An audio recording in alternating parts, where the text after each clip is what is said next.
Good evening and welcome to the Kapil Sharma show. पाजी, आज महात्मा गांधी जी का जन्म दिवस।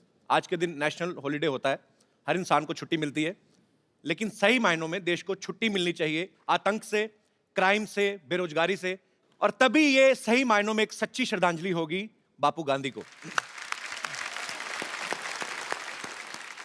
पहले हम अज्ञानता के गुलाम हुआ करते थे, आजकल टेक्नोलॉजी के हो गए बाजी। आप देख लो, पहले जो आदमी पढ़ा लिखा नहीं होता था, हर जगह अंगूठा चलाता था। हाँ। अब टेक्नोलॉजी इतनी बढ़ गई है कि अंगूठा दोबारा वापस आ गया है। आप किसी ऑफिस जाओ, कॉर्पोरेट ऑफिस में जाओ, आप अंगूठा दिखा के एंट्री होती है। हाँ। वीजा लगवाने जाओ, अंगूठा लेते हैं। हाँ। हर जगह अंगूठा चलता है। पहले आप देख लो, अंगूठा किसी को दिखाते थे तो लगता था ठेंगा दिखा रहा है। हाँ। आजकल लाइक का सिंबल हो गया ये कि आई लाइक इट। आइए। देख लो, आप खुद देख लो। हाँ। एक जमाने में पाजी, एक गुरु ने अपने शिष्य से अंगूठा मांग लिया था, उसने दे भी दिया था। आज कोई गुरु मांग के देख ले, शिष्य कहेगा भाई 4 वाली चाहिए, 4 उंगलियां ले लो, अंगूठा नहीं मेरे को देना। क्योंकि अंगूठे के बिना काम ही रुक जाएगा पाजी। सारा व्हाट्सएप और आजकल की दुनिया में टेक्नोलॉजी जो है इतनी हावी हो गई है, मोबाइल फोन्स, आदमी का मुंह सर ऐसे झुका रहता है बाजी। हाँ। लोगों को लगता है कि बेचारा संस्कारी है। आजकल बिना अंगूठे के कोई काम हो ही नहीं सकता। हाँ। पहले आदमी बाथरूम जाता था, 5 मिनट में काम खत्म किया, बाहर। अभी आदमी मोबाइल लेके जाता है, 1-1 घंटा लगा रहता है, सारी ईमेल पढ़ेगा, जवाब देगा, मतलब पेट और इनबॉक्स साथ में खाली करके आता है। तो अगर वो साथ में चार्जर लेके गया तो समझो शो 3 घंटे चलेगा। अच्छा, कई आदमी अंदर फोन भी रिसीव करते हैं, हेलो। अच्छा, बाथरूम में आती है एको, तो सामने वाला भी समझ लेता है, वो कहता है आप पहले कर लो फिर बात करते चलो। बेला यार। अच्छा, पहले लोग फेस टू फेस बात करते थे, आजकल घर में आप देख लो, परिवार के आपस में जो मेंबर है वो मोबाइल पे बात कर रहे हैं। जिनके घर पे एक बच्चा है, जिनको प्राइवेसी नहीं मिलती, तो बाप बाहर ड्राइंग रूम में बैठा है, माँ बच्चे को सुलाने गई है, बाहर से मैसेज करता है, मुन्ना सो गया तो आऊं? अंदर से रिप्लाई आता है, आ जाओ, मम्मी सो गई है, मैं मोबाइल पे खेल रहा हूं। रंग में बांग। आजकल देख लो, जो काम करने जो भाई आते हैं वो भी बड़ा मोबाइल फ्रेंडली हो गई हैं। एक किसी मेम साहब ने पूछा है, तो कल काम पे क्यों नहीं आई? ये साहब, मैंने ना कल साहब का स्टेटस पढ़ा था फेसबुक पे, लिखा था इट्स रेनिंग फीलिंग रोमांटिक, तो मैंने सोचा काहे को डिस्टर्ब करने का। मतलब कुछ भी हो रहा है। आजकल तो लोग मोबाइल से पैसे भी ट्रांसफर कर देते बाजी। पहले के जमाने में अगर कहीं किसी को पैसे लेके जाना होता था, आदमी की जान सूखी होती थी। हाँ। और अगर एक शहर से दूसरे शहर जाना है तो मरा होता था अंदर से वो, कि यार कैसे लेके जाऊंगा। तो मैं देखता हूं, पुराने बुजुर्ग अपनी बनियान के अंदर भी जेब रखते थे। हाँ, हाँ। कुछ पैंट के अंदर चोर जेब, कहीं तो लंगोट में छुपा के लेके जाते थे। हाँ, हाँ। लोग बोलते ना, पैसा किसको चुपता है? उसको चुपता था जो लंगोट में लेके जाता था। और चलता भी ऐसे था। अगर कोई पूछता था क्यों भाई, दाद है? नहीं, दाद नहीं, जायदाद है। अच्छा पाजी, पहले के जमाने में लोग पत्ते भी पहनते थे। अच्छा, वो लोग शेर सामने आ जाए नहीं डरते थे, उनको डर लगता था बकरी से, कि अगर ये आके हमारा टक्सीडो खा गई तो जिंदा रहने का कोई फायदा नहीं है। भाई, आपको तो ये पता ही होगा कि पहले कागज पे लिखने से पहले पत्तों पे लिखते थे। हाँ, हाँ। मैं सोचता हूँ आज के जमाने में भी अगर ऐसा होता, हाँ। और आपका कोई शेर पत्ते पे लिखा होता, और बकरी जाती खा, हाँ। तो बकरी फिर सुबह शेर का काफिया अलग निकलता, मिश्रा अलग निकलता। बकरी फिर मैं करती नहीं, बकरी कहती टोको।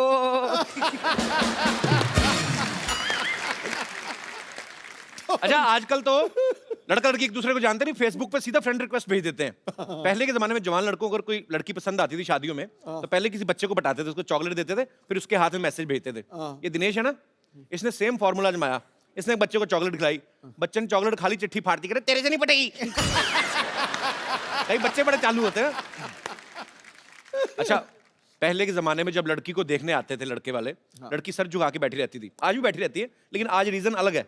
वो पहले लड़की किचन के फोटो खींच के ना, किचन से सहेली को व्हाट्सएप कर रही होती है, देख तो कैसा लगा। आगे से सहेली का रिप्लाई आता है, पिछले हफ्ते मेरे को भी देखने आया था। मना कर देना, ये चाय बिस्कुट का शौकीन है, इस चक्कर में लड़कियां देखने जाता रहता है। अच्छा पाजी, जब ये लड़के वाले आते थे लड़की को देखने ना, तो ये चाचियां भाभियां होती ना, जो ये बड़ा डराती लड़की को। हाँ, तो मुंह नीचे करके देखना, नहीं तो बेशर्म समझेंगे। और खुद ना आधा किलो दुपट्टा चबा जाती लड़के को देखते देखते, और खुद लड़के को पूरा ताड़ रही है तो बड़ा खूबसूरत, हमने भी अपने टाइम पे सर उठा के देख लिया होता तो हमें भी गोगा कपूर की जगह रणबीर कपूर मिल जाता। हाय, अपना कपूर तो खराब किया ही, बच्चे का कपूर भी टेढ़ा हुआ है। अच्छा, पहले जब शादियां फिक्स होती थी, लड़का लड़की तो एक दूसरे को देखते नहीं थे, कोई चौथा रिश्तेदार जाता था अलग से ही, उन लड़की वालों को गांव में जाता था, उसको भी लड़की से नहीं मिलाते थे। वो लड़की की माँ को देख के आइडिया लगाता था कि लड़की भी ठीक ठाक ही होगी। अगर लड़की गलती से चलेगी मुच्छड़ बाप पे तो दूल्हे की किस्मत। दूल्हे को जाके सुहागरात में देखने को मिलता था, घूंघट उठाता था, तब पता चलता था कि लॉटरी निकली है कि पत्ते पिट गए। पापा जी यहाँ पे बस नहीं होता था, अगर तो बीवी मनपसंद निकल आई तो 4-5 बच्चे हो ही जाते थे, और अगर मनपसंद नहीं निकली गुस्से में 7-8 होते थे फिर। खाना पकाने में कितनी मेहनत होती थी, जाओ जंगल में जाके 2 घंटे लकड़ियां ढूंढ के लाओ, फिर चूल्हा जलाओ, खाना बनाने में 4-5 घंटे। आजकल आप किसी तरह का भी खाना ऑर्डर कर दो, आपके घर में आधे घंटे में आ जाता है। फिर उसको पचाने के लिए आदमी को 2-2 घंटे लगते हैं, वॉक करती है, फिर सैर करते हैं, ट्रेडमिल पे भागते हैं, लास्ट में चूरन ही काम आता है। पहले के टाइम में घरों में एक ही टीवी होता था, मतलब कहाँ इतने टीवी होते थे। आजकल तो हर जगह अलग अलग टीवी है, सब अलग अलग बैठ के देखते हैं। अच्छा, कमरे में सारे इकट्ठे तभी होते हैं जब वाईफाई बंद हो जाता है कि क्या हुआ क्या हुआ। उस समय एक ही प्रोग्राम आता था, सारे मियाँ बीवी दादा बच्चे पोते सब कृषि दर्शन लगा, उसी को देख के एंजॉय कर रहे हैं। उसमें एक आदमी आता था, हम आपको बताएंगे अपनी खड़ी फसलों को बर्बाद होने के उपाय। अच्छा, खड़ी फसलों के बारे में वो बता रहे जिसकी अपनी फसल सारी उड़ चुकी है। तो उस में जब बच्चा होता था, दादा कहता था, ना तो मेरे पे गया ना तेरे पे, बच्चा ये जवार के बूटे जैसा क्यों है? तो कहता पापा जी सारा दिन बहू कृषि दर्शन देखेगी तो बच्चा जवार के बूटे जैसा ही होगा। पर एक बात है, ऐसी बात नहीं है कि टेक्नोलॉजी के फायदे नहीं है, नुकसान भी हैं कुछ। पर मैं आप सब लोगों की राय जानना चाहता हूं, आपको क्या लगता है कि टेक्नोलॉजी के क्या क्या फायदे और क्या क्या नुकसान है?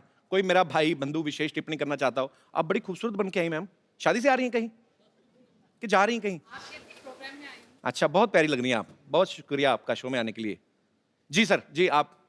कपिल जी नमस्कार। नमस्कार सर, कैसे हैं आप? मैं बढ़िया हूँ, thank you so much. Technology के मेरे हिसाब से तो बहुत सारे फायदे हैं, और मेरे से ज़्यादा ये फायदे कौन जान सकेगा। मैं एक साइंटिस्ट हूँ। अच्छा, हाँ। क्या बात है, कहाँ से हैं सर आप? मैं national dairy research institute Karnal, आपने अगर सुना होगा, वहाँ पे अच्छा मैं जी। प्रिंसिपल साइंटिस्ट हूँ। अच्छा, हम लोग रिसर्च करते हैं गाय के ऊपर, भैंस के ऊपर, इनके गाय के दूध, ऊपर क्या रिसर्च करते हैं? हम उनके दूध वगैरह के ऊपर रिसर्च करते हैं। रिसर्च क्या करना, पी लो? मतलब मैं समझा नहीं, मतलब क्या रिसर्च करते हैं आप? एक तो बहुत ही कॉमन तरीका है जो कई सालों से होता है, क्रॉस ब्रीडिंग करते हैं हम लोग। अच्छा जी। अंग्रेजी गाय को देसी गाय से हम क्रॉस ब्रीड करते हैं। अच्छा जी। और जो उनके बच्चे पैदा होते हैं वो अच्छी नस्ल तो के फिर होते उनका हैं। पासपोर्ट कहाँ का होता है? अच्छा। फिर हम घी वगैरह पे बहुत रिसर्च करते हैं। अच्छा जी। क्योंकि हम लोग चाहते हैं सब लोग अच्छे तंदुरुस्त रहें। तो घी तो सर बन गया ना, मतलब अब तो लोग खा रहे हैं सालों से, तो उसके ऊपर क्या रिसर्च रहती है आपकी? कोलेस्ट्रॉल आप लोगों ने सुना होगा। जी, जी। कोलेस्ट्रॉल के काफी नुकसान रहते हैं, तो हम लो कोलेस्ट्रॉल घी बनाते हैं। अच्छा, तो उसमें से हम कोलेस्ट्रॉल निकाल देते हैं एक तरीके से। अगर ऐसा पॉसिबल है जैसे गाय को रोज ट्रेडमिल पे दौड़ाओ तो वही कोलेस्ट्रॉल कम वाला घी दे, ऐसा होता है? मतलब ऐसे पूछ रहा हूँ, साइंटिस्ट आप है, मुझे आइडिया नहीं। पर सीरियसली अगर देखो बाजी, आप आदमी लेके अपनी गाय को सुबह लेके भागे तो उसके दूध में फैट हो ही ना, कितना हो नहीं सकता सर ऐसे पॉसिबल? हाँ जी, हो थोड़ा बहुत तो खैर, उसको गाय अगर वर्जिश करेगी तो फैट उसका थोड़ा। तो गाय को जिम ज्वाइन कराएं पहले। कहने का मतलब कि टेक्नोलॉजी का फायदा तो है जी, टेक्नोलॉजी अगर का सही बहुत- तरीके में यूज की जाए। मेरी तो दाल रोटी चलती है टेक्नोलॉजी। नहीं नहीं, बहुत अच्छी बात है सर, आपकी दाल रोटी चलती रहे और बहुत अच्छी चले। Thank you so much. घी डाल के खाया करें आप। Thank you so much. बहुत बहुत Thank शुक्रिया सर शो में आने के लिए, धन्यवाद। और कोई मेरे दोस्त इस मुद्दे पे विशेष टिप्पणी करना चाहते हो? जी मैडम। Hello sir, hello. मैं अमृतसर से आई हूँ। अरे वाह, हमारे शहर से बहुत बहुत स्वागत है आपका। कहाँ पे रहती है अमृतसर में? अमृतसर में सिटी साइड नमक मंडी। नमक मंडी को नमक मंडी क्यों कहते हैं वैसे? नमक तो वहाँ मिलता नहीं नमक उधर से। ज़्यादा अच्छा मिलता है इसलिए। किसने बोला? मैं भी इतने साल रहा हूँ, मुझे तो नहीं कभी नजर आया। हमारे तरफ आइए, हम आपको लेके देंगे। और एक लकड़ मंडी भी है, वहाँ पे कोई लकड़ी का कुछ हुआ ही नहीं, ऐसे ही लकड़ मंडी। जी, तो आप क्या विशेष टिप्पणी करना चाहेंगी? एडवांटेजेस हैं उसके टेक्नोलॉजी के, पर बहुत सारे डिसएडवांटेजेस भी हैं। आजकल बच्चे बहुत ज़्यादा उस पर फोकस करने लग पड़े हैं। जी, जी। हम लोग उनको कहते हैं कि भाई चलो अपना होमवर्क मिला है, कुछ सर्च कर लो उसके ऊपर, जी। तो वो पढ़ाई के छोड़ के कोई डोरेमोन ढूंढ रहा होता है, कोई अपना कुछ ढूंढ रहा होता है। तो जी, इसके जी। बहुत साइड इफेक्ट्स हो रहे हैं बच्चों के ऊपर। ये तो है, सच्ची बात। आजकल ग्राउंड वो होती नहीं जो गेम, जो पहले जो कोई खेलते थे इंडोर मिट्टी में। हाँ, कोई हम नहीं बच्चे रही। मिट्टी में मिट्टी हुए पड़ते थे, 15-15 बच्चे। माएँ पहले 15 बच्चों को नहलाती थी, फिर अपना पहचान के लेके आती थी। वो सिस्टम ही खत्म हो गया है एक्चुअली। मेरा 1.5 साल का बेटा है, वो हर टाइम मोबाइल पे स्टिक रहता है। 1.5 साल का? हाँ, पर चलो, बच्चा मोबाइल पे बिजी रहेगा तभी तो उसका भाई बहन कोई आएगा। और ये बिल्कुल सही पॉइंट उठाया मैडम ने कि एक्चुअली ये माँ बाप के हाथों में है। आप अपने बच्चों को थोड़ा टेक्नोलॉजी से दूर रखें, थोड़ा बचपन एंजॉय करने दें, उसके बाद जब बड़े हो जाएंगे अपने आप सीख जाएंगे। चलिए, बहुत बहुत शुक्रिया मैम आपका शो Thank में आने you. के लिए, थैंक यू। और कोई मेरे दोस्त? जी भाई साहब। मेरा नाम प्रकाश है और मैं स्पेशली कुवैत से आपके शो देखने के लिए यहाँ आया क्या हूँ। बात है, बहुत बहुत स्वागत है जी, सर जी, आपका। एक्चुअली कपिल जी, मैं ये आपसे कहना चाह रहा था कि टेक्नोलॉजी से नुकसान ही है, फ़ायदे तो नहीं है। और इसमें ऐसा है कि जो लोग अपने आप को बहुत होशियार समझते हैं, शातिर समझते हैं, जी। क्लेवर समझते हैं, वो अभी क्लेवरनेस और वो शातिरपना अभी रहा नहीं है कपिल जी। उसका कैसे मुझे मेरे साथ एक वाकया हुआ है, उसका जी। मैं आपसे शेयर करना चाहता हूँ मेरा वाकया। एक दिन मैं अपनी कॉलीग फ्रेंड के साथ दुबई मॉल में परचेसिंग कर रहा था। कुछ चीज़ मुझे अपनी वाइफ के लिए भी पसंद आ गई। तो किसके साथ शॉपिंग कर रहे थे? अपनी फ्रेंड के साथ, जो वाइफ को नहीं बताया मैंने। जस्ट और फ्रेंड। जी जी जी जी सर। हाँ। और कुछ चीज़ मुझे अपनी वाइफ के लिए पसंद आई, अच्छा। मैंने परचेस की। मतलब व्हाट्सएप पे उसका फ़ोटो खींचा, वाइफ को भेजा, मैंने देखो आपको अगर पसंद आती है तो मैं ले आऊँ आपके लिए, ये 2-3 चीज़ें हैं। तो वाइफ ने कहा ठीक है, ये वाली मेरे लिए पसंद है, ले आओ। लेकिन उसने वो टैग पढ़ा, उस दुकान का नाम देखा, और उसने इमीडिएटली ऑनलाइन कैमरा आजकल हर का अवेलेबल है ही सही जी। और उसने घर बैठ के देखा कि मैं किसके साथ हूँ, कहाँ हूँ, कैसे हूँ। और जब मैं घर वापस आया, उसने पूछा आप किसके साथ थे? मैंने कहा मैं तो किसी के साथ नहीं था, मैं तो अकेला था। बोला ये आपका वीडियो है, ये देखो, आप इसके साथ थे। तो ये टेक्नोलॉजी का आपको पर्सनली नुकसान हुआ ना? नहीं, हर शातिर इंसान को, Otherwise पर्सनली नहीं, हर शातिर इंसान को जो समझता है कि मैं होशियार हूँ या मैं शातिर हूँ या मैं क्लेवर हूँ, उसे नुकसान ही है। नहीं, बीवियों से ज्यादा शातिर नहीं हो सकते आप। ये तो, पर ये आपकी हिम्मत की मैं दाद देता हूँ। फ्रेंड के साथ गए, महिला मित्र के साथ, उसके सामने बीवी के लिए गिफ्ट ले रहे हैं, फिर दोनों जगह रहे ना। जो आदमी ना हर तरह की डिश खाना चाहता है ना, वो भूखा ही मरता है। शुक्रिया शो में आने के लिए। Thank you. जी, और कोई हमारे दोस्त? जी भाई साहब। नमस्कार कपिल जी। नमस्कार जी, कैसे हैं आप? मुझे ये टेक्नोलॉजी से बहुत चीड़ है सर। चिड़ है? हाँ, व्हाट्सएप एंड फेसबुक से। अच्छा मैं एक वाक्य सुनाना चाहता हूँ मेरा। जी, प्लीज। 15 साल पहले मेरी शादी हुई थी। अच्छा जी। तभी ये फेसबुक और व्हाट्सएप कुछ नहीं था। अच्छा। तो जब रिश्ते आते थे तो मम्मी पापा के पास आते थे, तो जी। उनको उनके मम्मी पापा अच्छे लगते थे तो रिश्ते आगे बढ़ते थे। राइट। तो 2-3 रिश्ते तो ऐसे ही उड़ गए। अच्छा। अभी मैं शादी लायक था, एक रिश्ता आया, मम्मी पापा को तो पसंद आया अच्छा। कि चलो इनके मम्मी पापा अच्छे हैं। उन्होंने लड़की देखी, लड़की देखने के बाद मुझे बताया कि रिश्ता आया है। अच्छा। तो मैंने सोचा कि चलो अभी मुझे भी देखने जाना रहेगा। अच्छा। तो मैं देखने गया तो लड़की ने थोड़े नखरे किए और 2 मिनट ही देखने को मिला। अभी उसमें कैसे पसंद करे? 2 मिनट में तो 3 घंटे भी देखोगे, लड़की तो वही रहेगी ना, बदलेगी लड़की थोड़ी तो ना। वही रहती है, मगर 2 मिनट में देखने में कैसे पसंद पर करेंगे? टेक्नोलॉजी का इसमें क्या लेना देना हुआ? सर आजकल फेसबुक हो गया है। हाँ। अगर लड़की का नाम आया फेसबुक पे, मैंने डाला हेतल, तो 10 हेतल आ जाएगी, उसमें से मैं चॉइस कर सकता हूँ अच्छा। कौन सी हेतल है। तो अगर तो आपको इस बात से चिढ़ है कि आपके टाइम पे वो क्यों हाँ नहीं जी था? सर, अगर 15 साल पहले ये आ गई रहती तो मैं सबसे पहले घर में देख लेता और मम्मी पापा को बोल देता मुझे ये हेतल पसंद है। अभी जिनसे शादी की वो पसंद है आप? मेरे नसीब अच्छा था कि मुझे जो पसंद थी उसके साथ ही लड़की, उसके साथ ही शादी हो गई। नहीं, आपको बोलना पड़ रहा है ऐसा कि सच्ची में ऐसा नहीं है? नहीं सर, सच्ची में सच्ची में। अच्छा। Yes sir. तो उनको साथ नहीं लाए? नहीं, साथ में आई है मेरी वाइफ, अच्छा, साथ कैसे में हैं ही है। आप? बहुत बढ़िया। चलिए, बहुत अच्छा लगा देख तो के आप उसके साथ लिए में। मुझे बहुत चीड़ है। पर नहीं, अभी देखिए आपको तो अच्छी बीवी मिल गई ना, बीवी तो अच्छी आपकी मिल गई। पसंद की है, यस सर। तो अभी चिढ़ क्यों? छोड़ो ना। मगर सर बड़ा- फेसबुक रहता तो और भी चॉइस मिलती ना सर। आप सुन रही हैं? अभी भी थाली भरी पड़ी है, इनको है कि मैं कहीं एक सब्जी टिका लूंगा। चलिए, बहुत अच्छा लगा सर आप हमारे शो में Thank आए। you, sir. काम क्या करते हैं आप मुंबई में? सर बिजनेस, किस चीज का? Garment manufacturing. ओके, तो आप भी अपनी दुकान के पहनते हैं? नहीं सर, मैं लेडीज के बनाता हूँ, जेंट्स के नहीं बनाता हूँ। मेरी वाइफ को पहनाता हूँ। ध्यान रखा करो इन पे। आपने लेडीज के कपड़े ही क्यों चुने, जेंट्स के क्यों नहीं चुने आपने? सर उसका You एक racist? एक कारण है। यस सर, उसका एक रीजन है। जी। मैं आपको बताता हूँ कि जब शादी हो जाती है तो आदमी पहले सबसे पहले अपनी बीवी के लिए ही कपड़े खरीदेगा। जी। बाद में अपने बच्चे के लिए, जी। और कुछ बचेगा अपने पास तो अपने लिए खरीदेगा। हाय, तो so sweet. बीवी लेडीज के कपड़े में कमाई ज्यादा होती है ना सर। पॉइंट है आदमी की बात में। चलिए, बहुत बहुत शुक्रिया आपका शो में आने के लिए। Thank you sir. मेरे पास एक बड़ा खूबसूरत सा गिफ्ट है भाई साहब के लिए। भाई साहब, आपको बड़ी प्रॉब्लम है, उस समय में ये नहीं होता था, वो नहीं होता था। मैं आपको एक फोन दे रहा हूँ, बड़ा खूबसूरत मोबाइल है, इसमें सब कुछ है। अपनी बीवी को छोड़ के जिसको मैसेज करना करिए। बहुत बहुत शुक्रिया sir. Thank you so much. Thank you, congratulation. पाजी, आज मुझे ना बहुत संभल के और बड़ा सतर्क रह के बोलना पड़ेगा। अरे भाई, फिर कॉमेडी कैसे होगी? कॉमेडी भले ही कम हो जाए पाजी, लेकिन थोड़ा सा मजाक गलत हो गया ना, मैटर सीरियस हो जाएगा। ओ, सुन, तू सच बोलियो। जी। जब भी द्वंद हो, सीधा चलो, सच के रास्ते पे चलो, नैतिकता से कोई समझौता मत करो, कोई पीठ नहीं लगा सकता। क्या बात है। तो आज हमारे मोहल्ले में वो महान शख्सियत आ रही हैं जिन्होंने हिंदुस्तान को एक नई दिशा दी और देश के हित में हमेशा ही अपनी आवाज उठाई। सच की लड़ाई के लिए इन्होंने बहुत आंदोलन किए, धरने किए। ये बहुत ही बड़े समाज सेवक हैं। तो आप सबकी जोरदार तालियों के बीच में इनवाइट करना चाहूंगा हम सबके प्यारे अन्ना हजारे। आज मुझे अपने आप पे गर्व हो रहा है कि मैं अन्ना के साथ खड़ा हूं। पूरी दुनिया में ईंट का जवाब पत्थर से देने के लिए लोग तैयार बैठे हुए हैं। ऐसे में अहिंसा को हथियार बना के सत्य के मार्ग पर चलने वाले लोग बहुत कम है दुनिया में। अन्ना, हमें आप पे बहुत गर्व है। अच्छा, मैंने जो अन्ना को देखा है, जितना समझा है, मुझे ये विश्वास हो गया कि सच में बहुत बड़ी ताकत होती है। एग्जाम्पल आपके सामने है। पाजी, मैं तो कहता हूं थोड़ी देर के लिए आप भी अन्ना के पास आके बैठ जाओ। आप यकीन नहीं करेंगे, इनके बगल में बैठने वाले सीएम भी बन जाते हैं।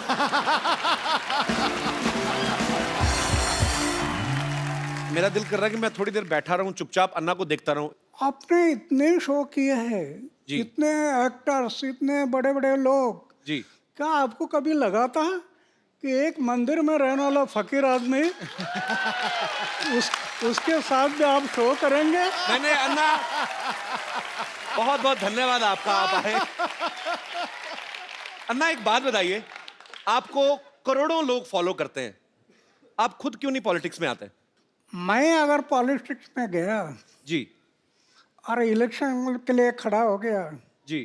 तो मेरा डिपॉजिट भी जब्त हो जाएगा। क्यों? जी। हमारे देश का वोटर जागरूक नहीं है। जी। वो 500 रुपए के नोट देखने से भी भूल जाता है। क्या बात है।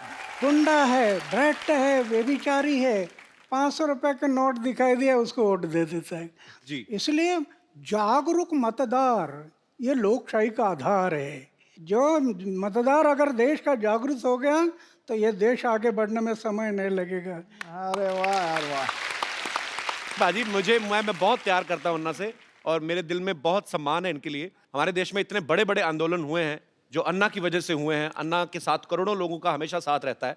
मुझे आज सच में यकीन नहीं हो रहा कि अन्ना हमारे शो पे आए हैं। एक्चुअली अन्ना का पूरा नाम जो है वो किशन बाबूराव हजारे है। तो अन्ना नाम आपको किसने दिया? परिवार में सबसे बड़ा भाई है, उसको बोलते हैं अन्ना। ओके। तो हम 4 भाई, उसमें सबसे बड़ा मैं ही था। ओके। तो घर के लोग कहने लगे अन्ना, ओके। फिर पड़ोस के लोग कहने लगे अन्ना, अच्छा। फिर गांव कहने लगा अन्ना, और अभी देश कह रहा अन्ना। अन्ना, जितना मैं जिंदगी को समझता हूं, जितना मैंने देखा है, मेरी शादी हुई नहीं, आम आदमी जो है, अच्छा आम आदमी भी आजकल आप बोलते हो तो अपने आप खास हो जाते हो। आम आदमी को बीवी की सेवा से फुर्सत नहीं मिलती अन्ना, फिर आप देश सेवा, मानव सेवा, आपको ये प्रेरणा कहां से मिलती है अन्ना? ये जो प्रेरणा है, जी। जैसे मैं अपने जीवन में जो सोच रहा था, जी। अरे क्या चक्कर है, जन्म में आता कुछ लेकर आता नहीं, जाता कुछ लेकर जाता नहीं, उम्र भर मेरा मेरा मेरा मेरा मेरा मेरा, हाथ में कुछ नहीं, लैटरिन का डब्बा गुम हो गया तभी सोचते बैठते मेरा किस लिए जीता। एक दिन मैंने सोचा आत्महत्या करना। एक स्वामी विवेकानंद की किताब हाथ में आई, जी। पढ़ना शुरू कर दिया और एक ही बात समझ में आ गई, हर इंसान के लिए मनुष्य जीवन मिला सेवा करने के लिए मिला।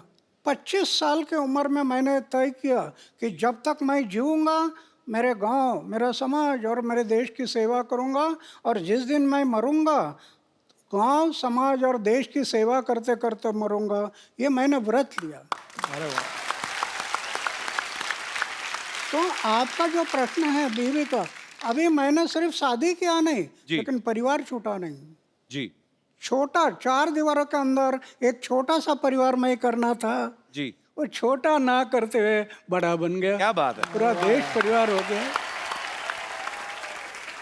अच्छा अन्ना, आपको याद है आपने आज तक कितने आंदोलन अनशन किए होंगे आज तक पूरी जिंदगी में? जब मैंने तय किया कि जब तक जीऊंगा समाज और देश के भलाई के लिए जीऊंगा, जी, तो समाज के भलाई के लिए, देश के भलाई के लिए 16 बार मैंने अनशन किया।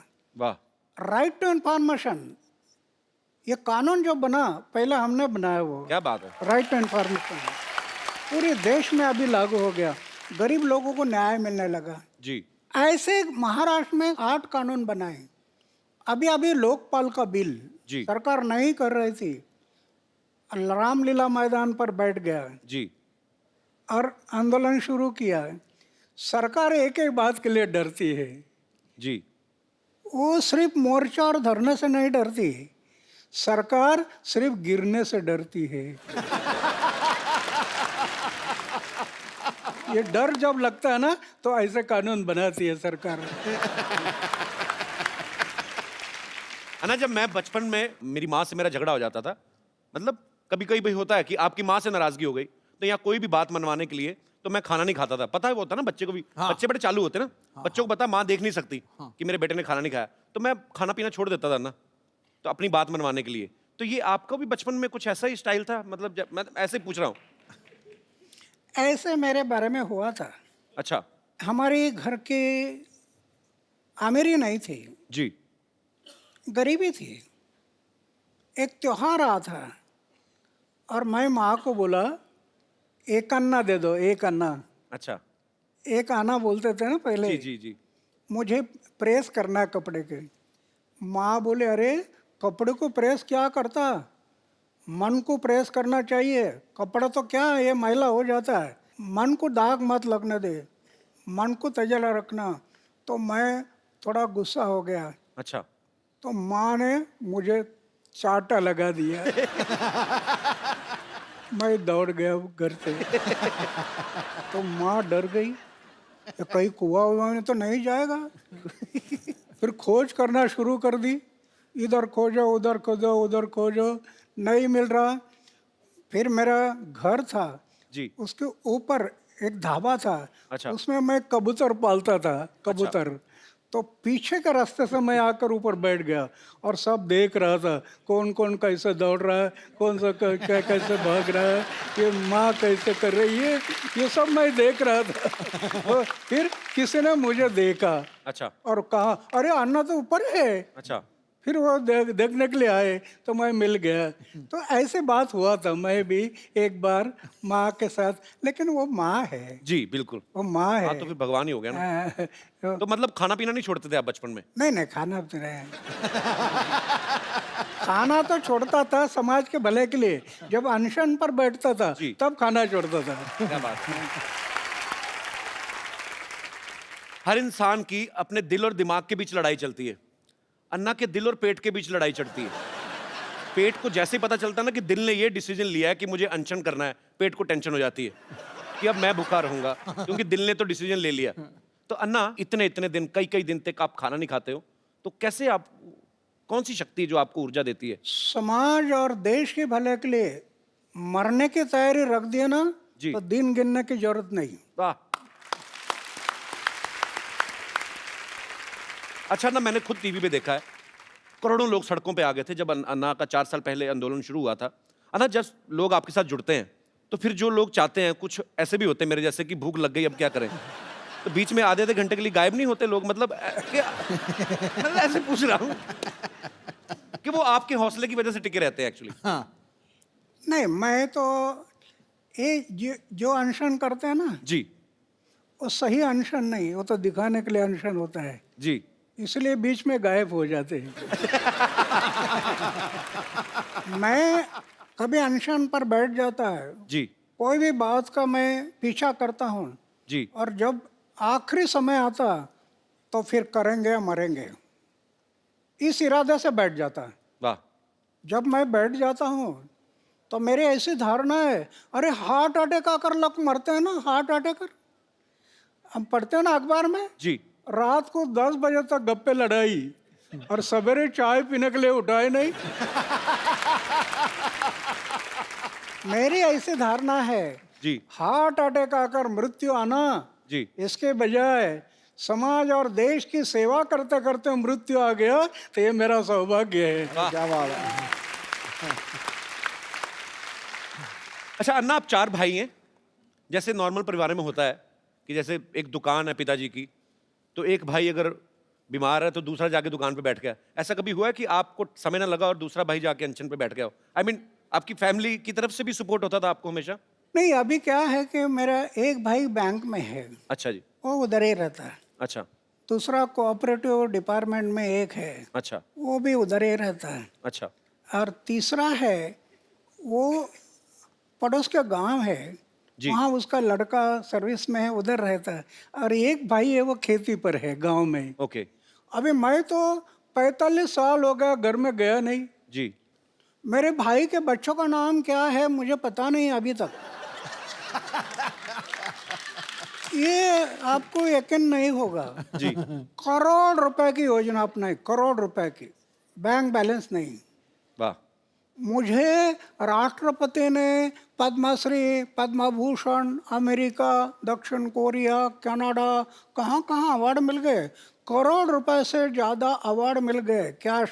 जी उसका मैं ट्रस्ट बना दिया। वाह 12 साढ़े 12 लाख रुपए इंटरेस्ट आता है हर साल। अच्छा दुखी पीड़ित लोग हैं उनके सेवा में लगा देता हूँ, कुछ रखता नहीं।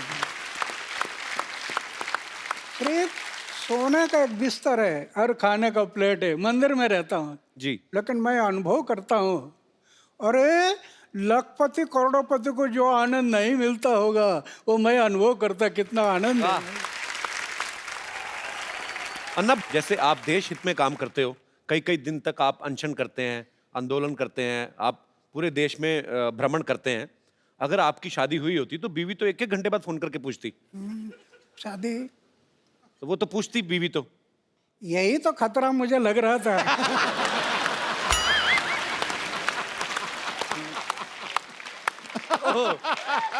और इसके कारण मैंने तय किया कि शादी नहीं करना। और दूसरी बात ये है, 79 ईयर के इस उम्र में जी बैचलर रहते हुए भी इतना भी दाग नहीं जीवन में, इतना भी है। वाह क्या बात है। ये भगवान की कृपा है। अगर दाग लग जाता मेरे जीवन में तो इन लोगों ने मुझे तोड़ मोड़ देना था। वाह। आज कुछ नहीं कर सकते, कुछ नहीं कर सकते। अन्ना, एक बात और जहन में आती है, मैं बच्चा हूँ, आपने पूरी दुनिया देखी है। जैसे मैंने भी अन्ना अभी शादी नहीं की, मतलब करनी है मुझे। करना है? हाँ करनी है। मेरा दिल करता है। करो। पर मैं जी मेरे जैसा रहना तलवार के धार पर चलने से कठिन है। ये तो है। बहुत, ये मन बड़ा चंचल है, कब धोखा देगा पता नहीं। सही बात है। अच्छा ना, लेकिन हमारा जो समाज है, जैसे आपने निर्णय लिया कि मुझे शादी नहीं करनी है, लेकिन रिश्तेदार जो होते हैं ऊपर से ज्यादा प्रेशर करते हैं, तो आपके रिश्तेदारों से कैसे बचे फिर आप? बहुत हुआ। अच्छा माँ एक लड़की अल्लाह कराते हैं दिखाने के लिए, अच्छा मैं बोलता ये पसंद नहीं है। अच्छा, दूसरे आया, पसंद नहीं है। मतलब देख लेते थे आप? रिश्तेदार भी कई लड़की दिखाने के लेकर आते हैं। अच्छा मैं बोलता पसंद नहीं है। ये लोग सब कहने लगे इसके दिमाग पर कोई असर हो गया, अच्छा ये पागल होगा। वो उस टाइम पर उन्होंने मुझे पागल में निकाला, ये मेरे लिए अच्छा हो गया।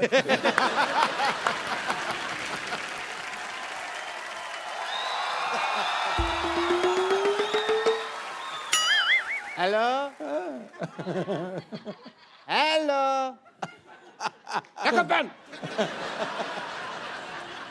अरे what A patriotic day.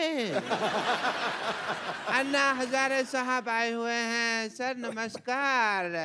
My self doctor मशहूर गुलाटी, MKNJ। MKNJ मतलब? मैंने कहा जी नमस्ते दिख नहीं रहा, कर भी रहा हूँ फिर भी पूछ रहे हो यार। ओके अन्ना जी, आप अहिंसा के पुजारी हैं। बैठिए डॉक्टर साहब, इधर आइए।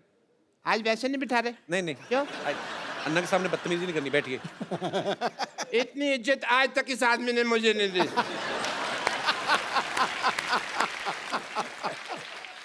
आपका रौब तो है, मानना पड़ेगा।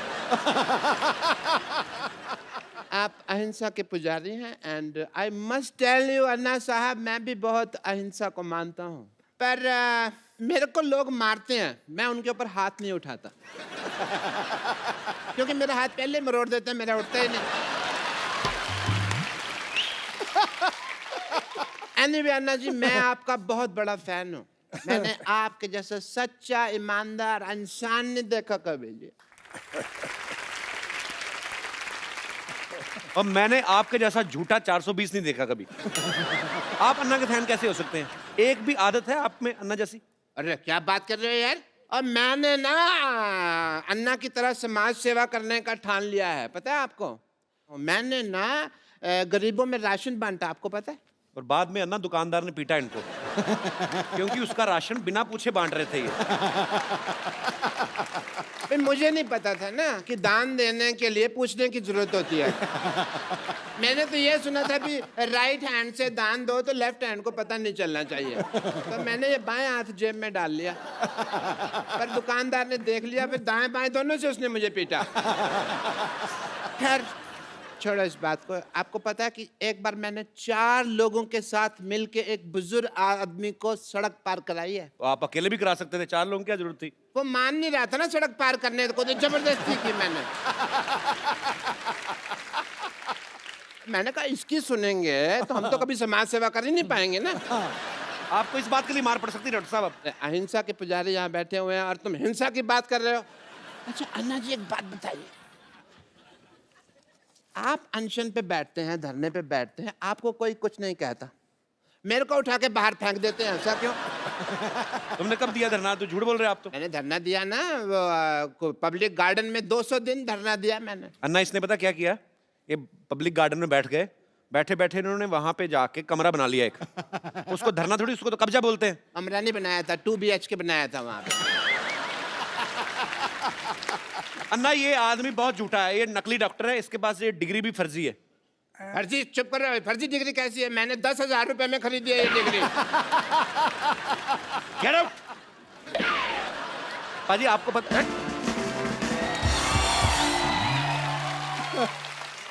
आप सबको पता ही होगा, पर मैं फिर भी बताना चाहता हूं कि अन्ना के ऊपर एक फिल्म बन रही है जिसका नाम भी अन्ना है।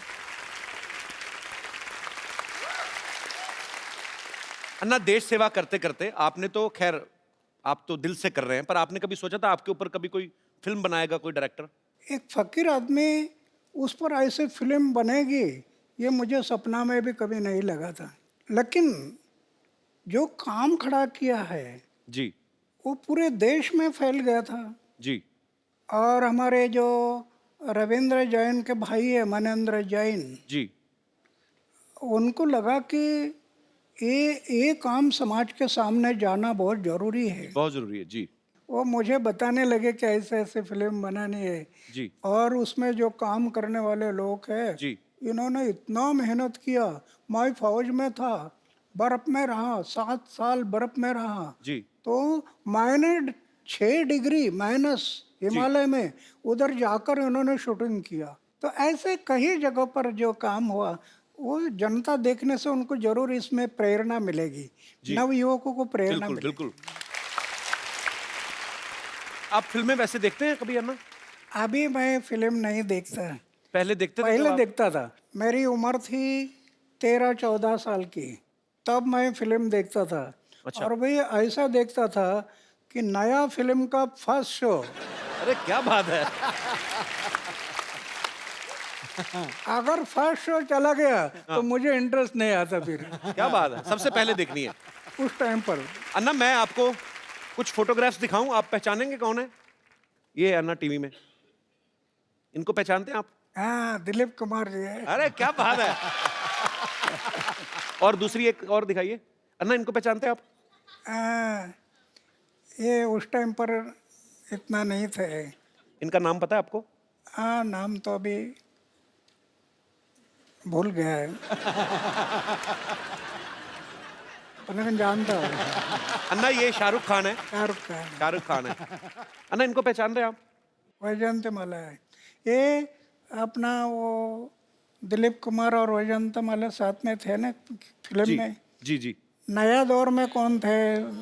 नया दौर। क्या बात है, नया दौर में। जी। और दिखाइए। अन्ना इनको जानते हैं आप? अन्ना ये मुझे बहुत अच्छी लगती हैं। मतलब अच्छे तरीके में अच्छी लगती है, मतलब बहुत अच्छा काम करती हैं ये। अच्छा। अन्ना ये दीपिका पादुकोण है। दीपिका। दीपिका हाँ, बहुत प्यारी है अन्ना। ओके। पर अन्ना उस समय आपको कौन सी हीरोइन ज्यादा मतलब अच्छी लगती थी आपको, खूबसूरत। नहीं, उसमें क्या है, ये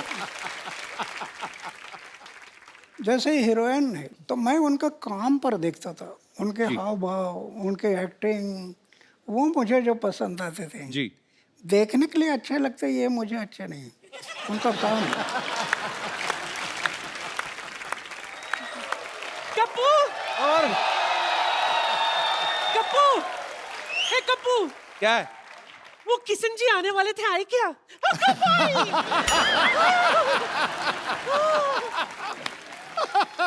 असं कसं? नाही, किती वेळ लावला तुम्ही माझ्या दारावर यायला? क्या बोली नानी? कितना वक्त लगा दिया मेरे चौखट पे आने के लिए? नानी ये अन्ना हजारे जी हैं। दुनिया के लिए। मैं तो उनको तब से जानती हूँ जब ये किशन बाबूराव हजारे हुआ करते थे, है ना? मुंबई में इनकी फूलों की दुकान थी। अच्छा। हाँ, ये देखिए मैं आपके लिए क्या लाई हूँ।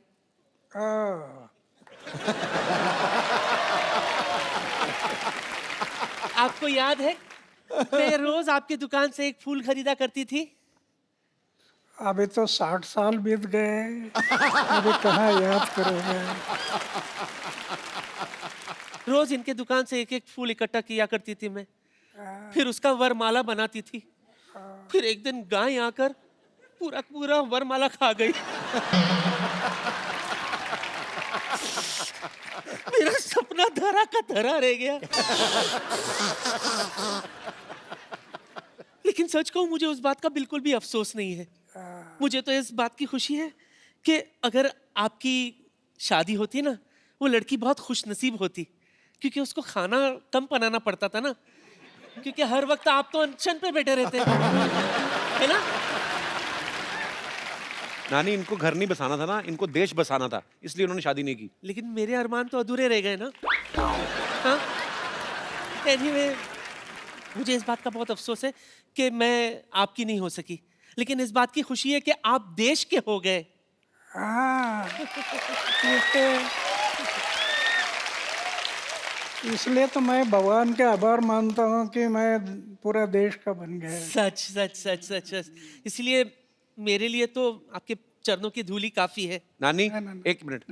वो स्वच्छ भारत अभियान से जुड़े, उनके चरणों में धूल है ही नहीं। हाँ, उनके वो साफ सुथरे रहते हैं, साफ सुथरे। चलो माफी मांगो अन्ना से। अन्ना जी माफ करना।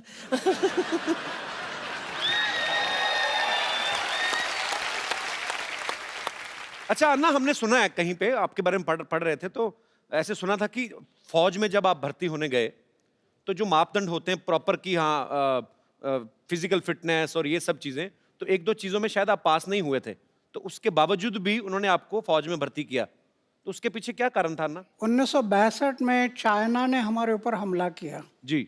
हमारे बहुत जवान मारे गए। अच्छा। और फिर देश को लगा कि जवानों की जरूरत है। मेरी ऊंचाई नहीं थी, अच्छा। छाती चौड़ी नहीं थी, जी। लेकिन इमरजेंसी थी, देश को युवकों की जरूरत थी। अच्छा। इसलिए मेरा सिलेक्शन हो गया।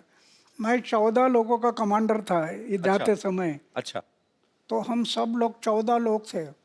उन्होंने सोचा कि जब तक शरीर में प्राण है तब तक देश की सेवा, समाज की सेवा करनी, ये तय किया। और मेरी छाती चौड़ाई ये कुछ नहीं थी, जी। फिर भी देश की सेवा करते रहे। वाह। और 15 साल के बाद मैं पेंशन पर आ गया। वाह। और ये सच्ची बात है, ये हमारे जवान जो हैं, जब आप फौज में भर्ती होते हैं, उनकी ट्रेनिंग बहुत मुश्किल होती है, और ट्रेनिंग के बाद जब उनको अपॉइंट किया जाता है, जब उनकी पोस्टिंग होती है, और मेरा सैल्यूट करने को दिल करता है हमारे जवानों को। और हमारी पूरी टीम की तरफ से हमारी कभी कोशिश रहेगी कि हम अपने देश के जवानों के लिए ज़रूर एक अच्छा सा शो ऑर्गेनाइज करें। और बहुत दुख होता है जब हमें कभी ऐसी न्यूज़ सुनने को मिलती है कि सरहद पे या कहीं पे भी हमारे देश के जो जवान हैं, उन्होंने देश के लिए अपनी शहादत दी। हम उनके परिवारों के साथ हैं, हमारी शुभकामनाएं उनके साथ हैं। बहुत बहुत शुक्रिया। अच्छा ना, ऐसे मन में सवाल आया, जैसे मेरे 3 मामा हैं, तीनों ही आर्मी में थे, तो वो कहते थे कभी कभी हमें ना बर्फ में पीनी पड़ जाती है, मतलब ऐसे ही। अन्ना, आपने कभी नहीं ट्राई की?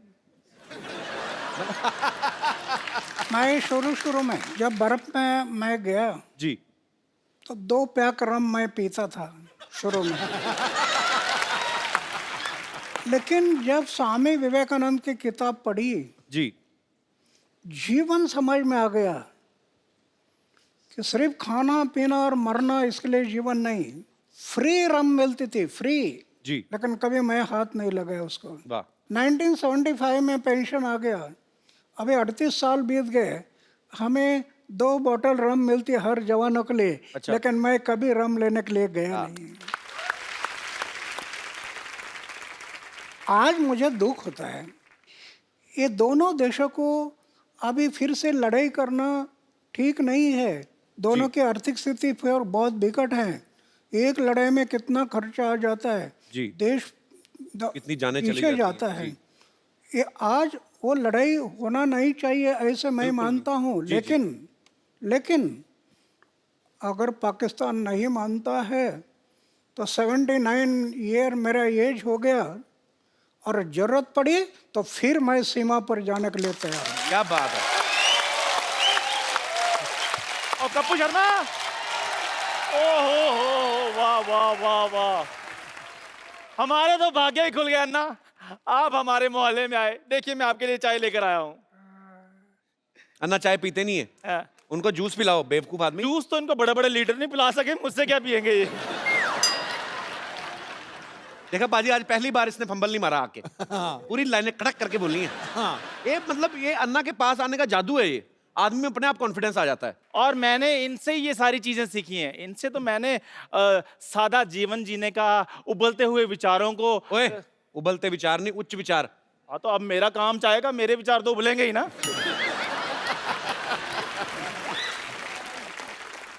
अन्ना, वैसे मैं भी बड़ा सिंपल सा हूँ, लेकिन आपको जब देखता हूँ ना तो मेरे में अंदर एक अजीब किस्म का कॉन्फिडेंस आ जाता है।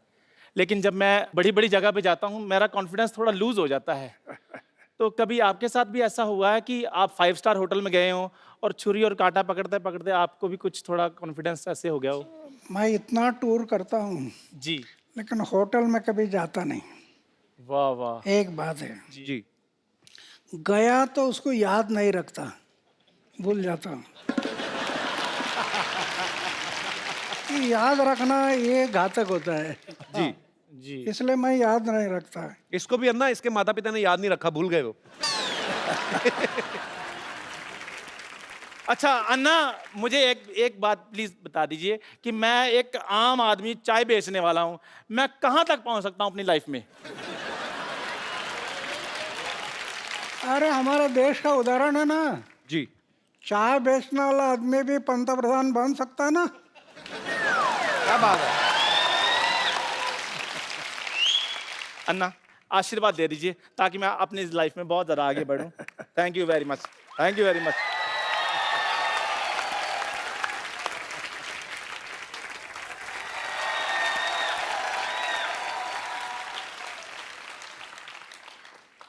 कपूर भैया, क्या है?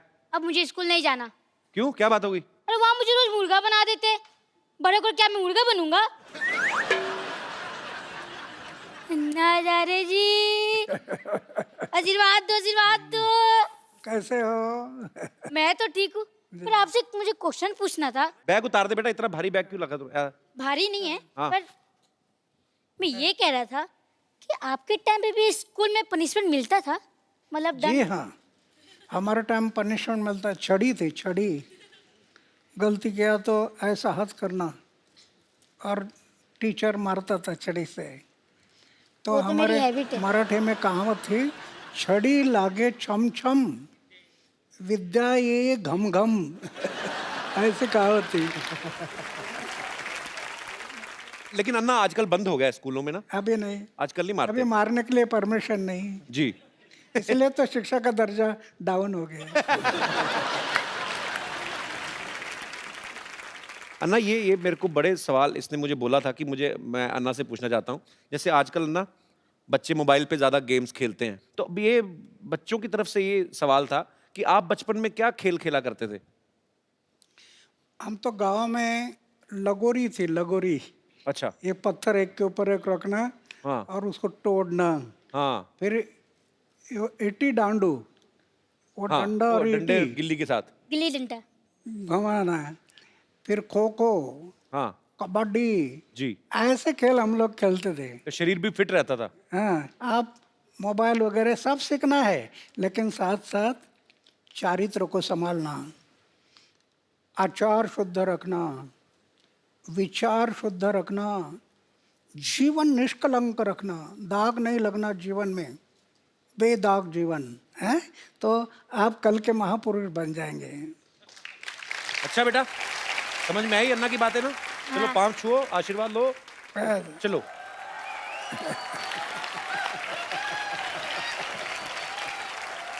अन्ना, यहाँ पे ना आपके चाहने वाले हैं, सब आपसे प्रेम करते हैं, यहाँ पे क्या पूरे देश में, पूरी दुनिया में है, लेकिन आपसे ये बातें करना चाहते हैं। तो जो भी अन्ना जी से बात करना चाहते हैं वो अपना हाथ खड़ा कर सकते हैं जी। Hello Sidhu sir. Hello. Hello Kapil sir. Hello. Hello Anna ji. Sir मुझे आपसे पूछना है कि टेक्नोलॉजी में आजकल इतनी एडवांसमेंट हो गई है, तो पॉलिटिशियन से लेके एक्टर से लेके आम आदमी तक सब ट्विटर फेसबुक सब जगह हैं। आप क्यों नहीं हैं ट्विटर पर या फेसबुक पर? आपको पता है वो जो आजकल फेसबुक आता है और ट्विटर पे आता है, हालांकि पंगे बड़े हैं ट्विटर के।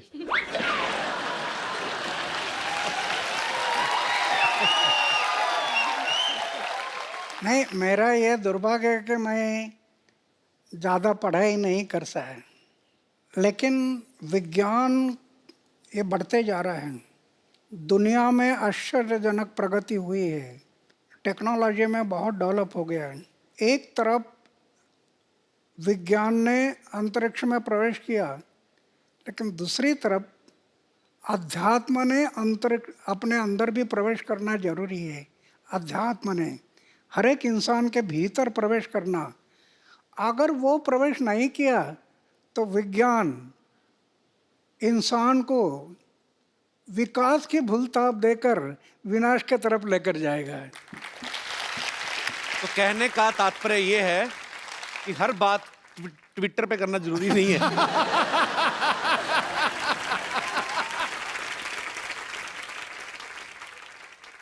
चलिए, बहुत बहुत शुक्रिया शो में आने के लिए। Thank you, ji, sir. और कोई मेरे दोस्त? जी भाई साहब। कपिल जी नमस्कार। नमस्कार आपको। सर, कैसे हैं आप? बिल्कुल बढ़िया। मैं बोकारो झारखंड से आया हूँ। क्या करते हैं आप? मैं विधायक हूँ बोकारो में, एमएलए हूँ मैं। अच्छा, एमएलए हैं, बहुत बहुत स्वागत है आपका। Thank you. अन्ना को मेरा प्रणाम है। और अभी आपने कहा अन्ना कि राजनीति से मैं दूर रहना चाहता हूँ, अगर मैं चुनाव लड़ूंगा तो मेरे जमानत जब्त हो जाएंगे। आपको या आपके जैसे विचार के लोगों को, अच्छे लोगों को राजनीति में आनी चाहिए।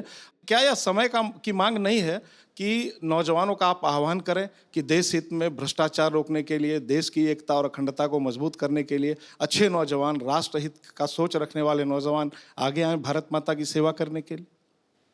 नहीं, ये जरूरी है, मेरी ऐसी धारणा है। नवयुवकों ने राजनीति में जाना जरूरी है, ऐसे मुझे लगता है। क्या होता है, राजनीति में कई लोग जाते हैं, सत्ता से पैसा, पैसा से सत्ता, सत्ता से पैसा, पैसा से सत्ता, इसके पीछे घूम रहे हैं। इससे देश के लिए उज्जवल भविष्य नहीं है। अभी तो हम देख रहे हैं, जिसकी उम्र 70 साल 80 साल हो गई, वो भी इलेक्शन से रुकता नहीं जी। इंसान जब मर जाता है तो 4 लोग कंधे पर ले जाते हैं। आज राजनीति में बहुत लोगों को ऐसे लगता है कि स्मशान में जाते समय भी चेयर में बैठकर ही जाना चाहिए, इतने चेयर से सेवा भाव नहीं रहा, वो बलिदान की याद नहीं। भगत सिंह, सुखदेव, राजगुरु जैसे लाखों लोगों ने कुर्बानी की और अंग्रेजों को कह रहे थे इस जन्म की क्या, अगले जन्म की फांसी दे दो, हमारी तैयारी है। किस लिए? हमारी आज़ादी के लिए। उनको याद रखना है। थैंक यू अन्ना, बहुत बहुत शुक्रिया शो में आने के लिए सर। अब वक्त है आप सबको मैं उनसे मिलवाऊं जिन्होंने फिल्म अन्ना जो है डायरेक्ट की है और खुद उसमें अन्ना जी का किरदार भी निभा रहे हैं। आप सबकी जोरदार तालियों के बीच। आप उम्र में बहुत छोटे हैं, आपको मतलब कैसे आपके दिमाग में आया कि मैं ये किरदार निभाऊंगा या मुझे अन्ना जी के ऊपर फिल्म बनानी? आपका आइडिया था या मनिंदर जी का था? 2011 में पूरे देश की तरह मैं भी वो था जिसने अन्ना जी को रामलीला मैदान पर देखा। अच्छा। अन्ना जी को मैं, बिकॉज मैं इंजीनियरिंग कॉलेज में पढ़ रहा था, तो मैं हवा में उड़ रहा था।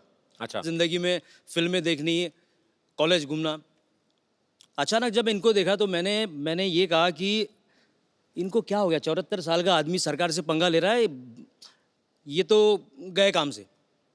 शाम को जिस मोमेंट मैंने ये सुना कि अन्ना जी ने जेल से रिहा होने से मना कर दिया है, मेरे लिए 360 डिग्री शॉक था। एक इंसान सरकार के साथ पंगा लेने जा रहा है, अगर गलती से पुलिस का कोई लेटर भी आ जाए तो आदमी की हालत खराब हो जाती है। अन्ना जी कहते हैं कि ना मैं जेल से निकलूंगा और मैं यहीं अनशन शुरू करूंगा। मैं समझ गया था ये बिरला व्यक्तित्व है और ये जो चाहे वो कर सकते हैं।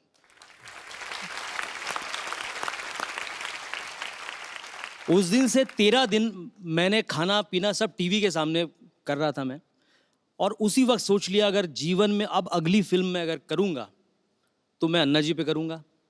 सो सारा रेकी करने के बाद बड़ी हिम्मत से मैं रालेगन गया। अच्छा। अन्ना जी के पास जब गया तो अन्ना जी ने मुझे यही कहा कि भाई आप तुम्हें काय करता, अगर आपको फिल्म बनानी हो तो आप गांधी जी पे फिल्म बनाओ, आप विवेकानंद जी पे फिल्म बनाओ। मैंने कहा अन्ना जी ये तो बहुत सही है, लेकिन मैंने जो अपना पर्सनल एक्सपीरियंस किया है जी, आपका उद्देश्य नवयुवकों को जगाना है। मैं कोई लव स्टोरी करने की बजाय मैं भी वो फिल्म करना चाहता हूं जिससे मेरे देश के नौजवान जाग जाए। वाह। अन्ना को शायद वही बात, नवयुवकों की वाली बात उनको पसंद आई और अन्ना ने मुझे कहा कि अब क्या चाहिए। मैं बोला अन्ना जी मुझे आपकी परमिशन चाहिए। अन्ना जी ने उस वक्त स्क्रिप्ट पे साइन कर दिया। वाह। बहुत ही अच्छे विषय के ऊपर आपने फिल्म बनाई है और मेरी अपने दर्शकों से गुजारिश है आप सब ये फिल्म देखें और आपको अच्छी इंस्पिरेशन मिलेगी और देश के लिए कुछ अच्छा करने का जज्बा आपको मिलेगा।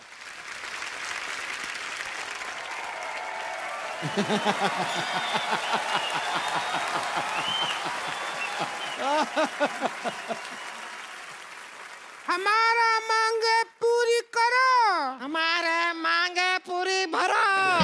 अरे क्या मांग है? यहाँ करो चल रहा है, भरो नहीं चल रहा है, मुद्दा कुछ और है, समझे? अरे तो हमारा मुद्दा अलग है, वो आपका मुद्दा है, और वैसे भी आपका मुद्दा बहुत ही गंदा है। इस पे थोड़ा मेकअप लगा के ठीक करो अपने मुद्दे को।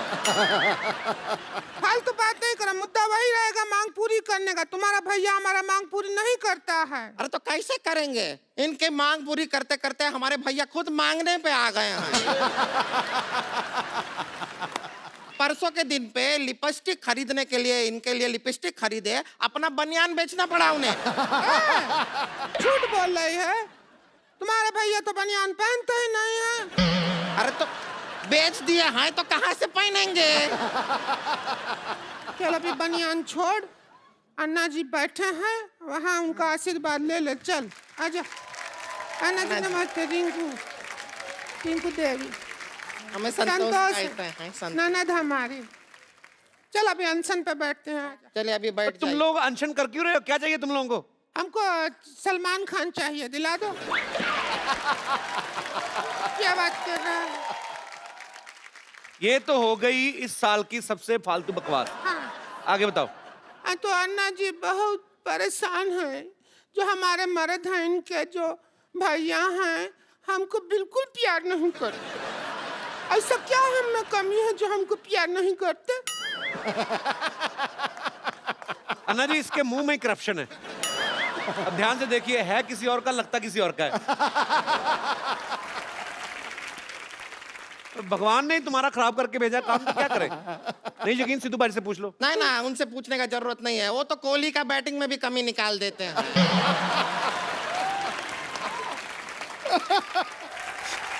हमारे मर्द हमको बिल्कुल प्यार नहीं करते, ना तो हमारी तरफ देखते हैं ना हमारी बात सुनते हैं। ना उसका एक रीजन है, भैया का कहना है कि वो ना बुरा देखेंगे ना बुरा सुनेंगे और ना बुरा बोलेंगे, लेकिन ये है कुछ ना कुछ इधर उधर से मैनेज करके बुरा बुरा उन्हें सुनाती रहती हैं। हम क्यों ना बुरा सुनाए, आप खुद बताइए। हमको कहते हैं कि घूंघट ओढ़े बिना घर के बाहर नहीं जाना। तो वो तो समाज के भले के लिए कहते हैं ना। आपकी शक्ल देख के स्कूल के बच्चे भी तो डर जाते हैं।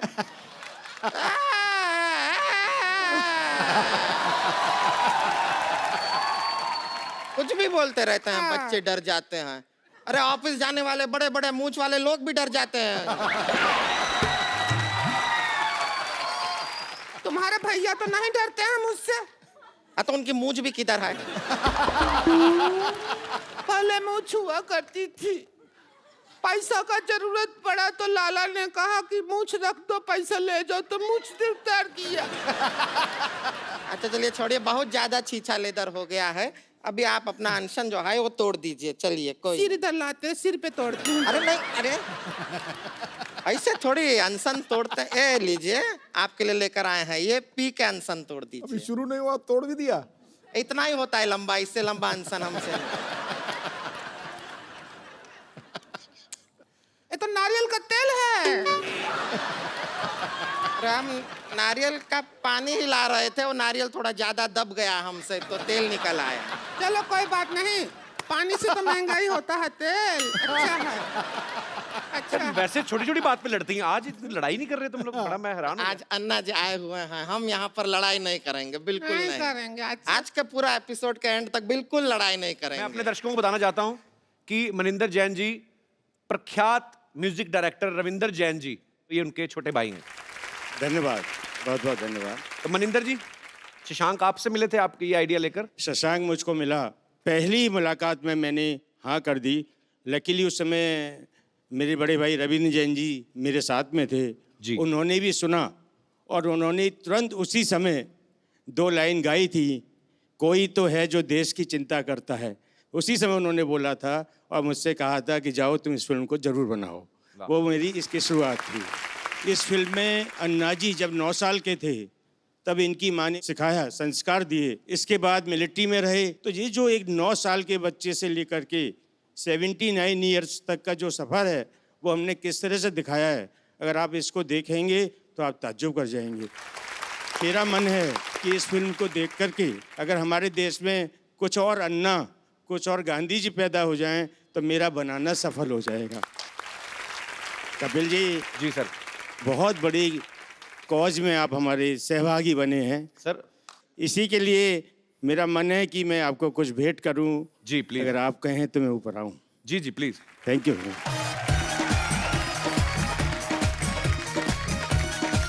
Thank you sir, thank you so much. Anna, हमारे शो में एक रवायत है, जो भी सब आते हैं हम लोग एक सेल्फी जरूर लेते हैं, आप सबके साथ भी एक।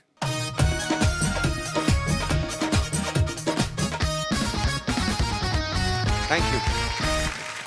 एक बार हमारे प्यारे अन्ना जी के लिए जोरदार तालियां।